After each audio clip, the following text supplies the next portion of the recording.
Venetian's Reflections, una fiaba che prende forma, diventa realtà nella splendida cornice di Casagredo, uno dei magnifici palazzi del Settecento affacciato sul Canal Grande, per dar vita alla festa di Carnevale in maschera realizzata dal grande Stefano Nicolao.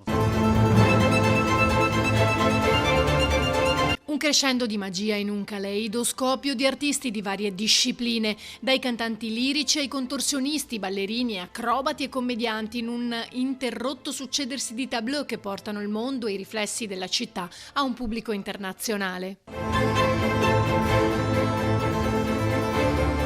Ospiti d'onore della serata Caterina Murino, Bond Girl in Casino Royale e madrina della 70ª Mostra Internazionale del Cinema, insieme al grande Red Canzian con cui Nicolao ha collaborato per la realizzazione dei costumi di Casanova, Opera Pop e The Voice. La festa si è conclusa con danze scatenate in ricordo di una magica notte di riflessi veneziani.